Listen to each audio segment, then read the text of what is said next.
Halo, perkenalkan saya Denova Givarial Zamora dari kelas Pabutu. Di sini saya akan menjelaskan low alloy steel.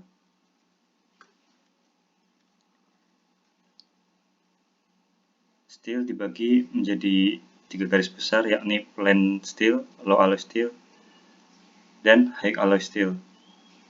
Namun pada kesempatan kali ini kita hanya concern di low alloy steel. Low alloy steel merupakan kategori ferrous material yang menunjukkan sifat mekanik lebih unggul dibandingkan dengan plain carbon steel akibat penambahan unsur paduan seperti nikel, kromium, molybdenum, ataupun silikon. Jumlah konten paduan harus kurang dari 5%. Meskipun plain carbon steel mengandung mangan dan silikon, plain carbon steel tidak bisa disebut baja paduan karena fungsi prinsipal dari kedua unsur tersebut sebagai deoxidizer. Keduanya combine dengan oksigen dan sulfur untuk mengurangi efek berbahaya dari oksigen dan sulfur tersebut. Selanjutnya, fungsi dari penambahan unsur paduan.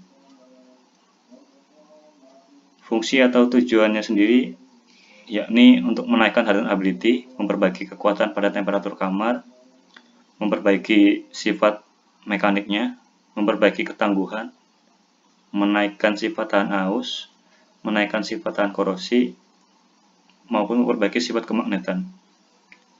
Di sini saya menulis secara general. Kemudian kelebihan low alloy steel dibandingkan dengan plain carbon steel. Kelebihannya yakni hardenability yang lebih besar, endurance strength yang lebih tinggi, high temperature strength lebih besar, dan machinability yang lebih baik. Namun di sisi lain terdapat kekurangan yakni mahal di pengembangan dan perlu perlakuan khusus pada baja paduan low alloy steel.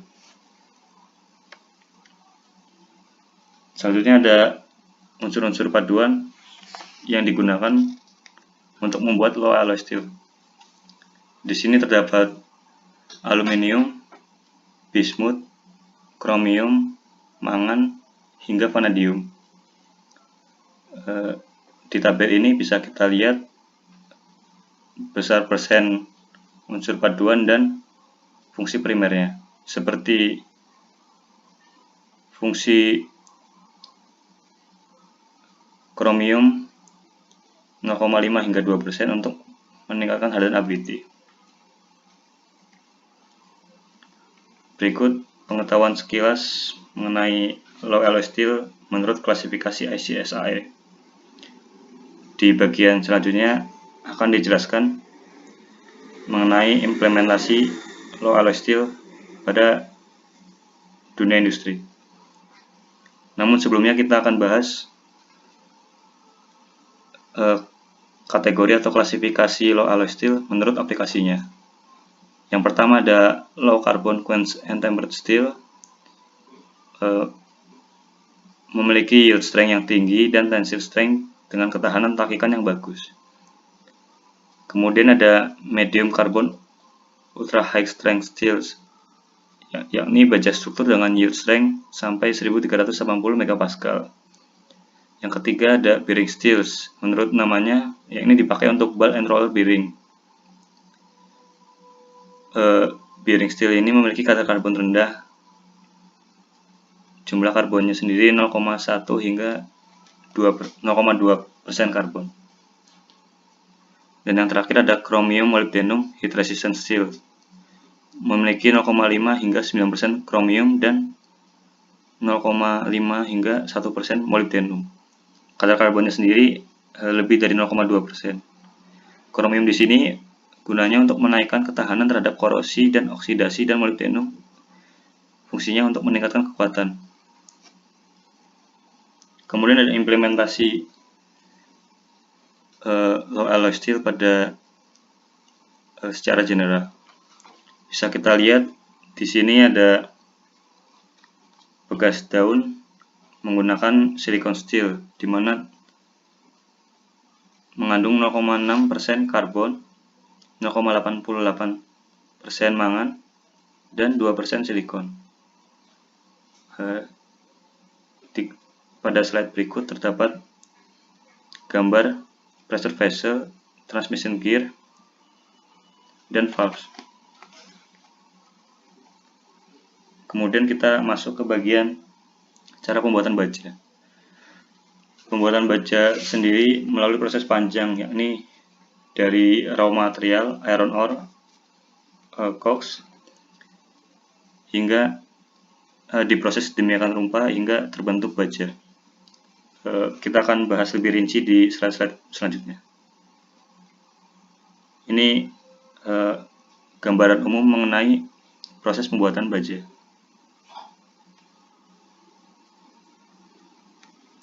Ya, bisa kita lihat di sini proses akhirnya untuk menjadi barang jadi seperti plates, hot roll sheet, maupun baja profil. Kita akan bahas proses pembuatan baja dari nol, dari awal. Pertama-tama, raw material dileburkan. Gunanya untuk memurnikan atau memproses iron ore ke tahapan selanjutnya. Raw material itu terdapat iron ore, yakni bebatuan yang sebagian besar terdiri dari iron oksida, dan coks dari batu bara. Metodenya ada dua, yakni blast furnace yang hasilnya menjadi pig iron, dan direct reduction yang hasilnya menjadi sponge iron.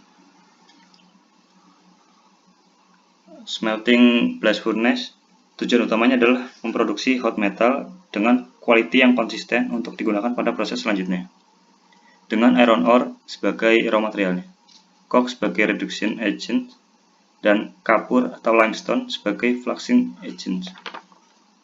Fluxing agent ini berfungsi sebagai pemersatu ketidakmurnian ke slag. Kemudian proses smelting yang lain ada direct reduction process. Direct reduction process ini sebagai alternatif dari blast furnace, memproduksi direct reduction iron atau sponge iron dengan raw materialnya adalah iron ore dan natural gas seperti metana sebagai reduction agents. Prosesnya, iron ore dibentuk, dihaluskan menjadi bubuk, kemudian dipadatkan atau dibentuk menjadi pellet. Pellet ini kemudian diberi natural gas sehingga iron oksida berkurang pada pellet. Pellet ini sudah menjadi poros pellet atau direct reduction iron. Sponge iron atau poros pellet mudah berkarat apabila dibiarkan begitu saja tanpa perlindungan, tanpa tindakan, ya mudah korosi berarti. Proses selanjutnya ada melting, pelelehan. Pig iron, DRI, dan atau scrap steel seperti limbah besi, limbah baja dilelehkan pada proses ini. Penambahan unsur paduan juga dapat dilakukan pada proses ini. Tipe-tipe melting ada 3, yakni basic oxygen furnace, electric arc furnace, dan yang paling modern induction furnace. Yang pertama ada basic oxygen furnace. Tujuannya untuk memurnikan hot metal dari blast furnace agar menjadi raw liquid steel.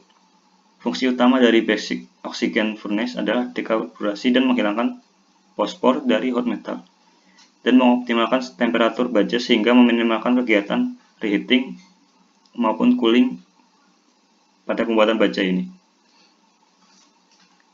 Selanjutnya ada electric arc furnace.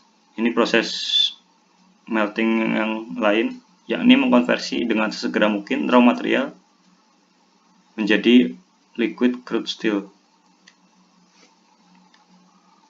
Berikutnya ada proses melting yang sudah modern, yakni menggunakan arus induksi listrik sebagai penghasil panas.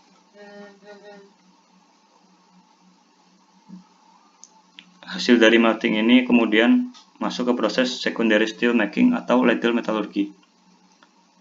Ladle metalurgi merupakan langkah kritikal pada proses pembuatan baja antara proses primer seperti basic oxygen furnace atau electric arc furnace dengan casting atau pencetakan. Pada proses ini terjadi penambahan atau pengurangan sejumlah unsur demi menemui spesifikasi atau kriteria yang diinginkan customer. Hasil dari ladle metalurgi ini kemudian dimasukkan ke mesin CCM, Casting Continuous Casting Machine. CCM ini untuk mencetak produk hampir jadi. Bisa kita lihat di sini berawal dari nomor 1 hingga ke nomor 5. Nomor 1 ini dari proses ladle metalurgi, kemudian ini seperti semi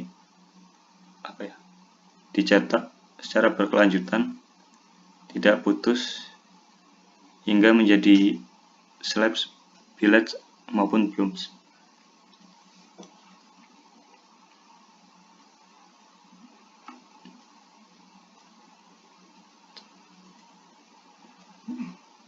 Slabs, billets ataupun blooms ini digunakan untuk proses pembentukan selanjutnya. Kemudian ada proses forming atau pembentukan. Slabs, billets atau bloom tadi dapat dibentuk pada proses ini menjadi berbagai macam produk yang diinginkan customer, seperti baja profil, baja tulangan, baja lempengan, atau bentuk lain.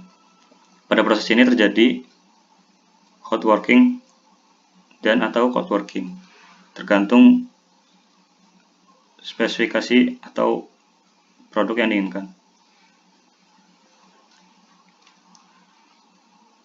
Sekian dari penjelasan singkat saya mengenai low alloy steel. Terima kasih atas perhatiannya. Sampai jumpa di kesempatan berikutnya.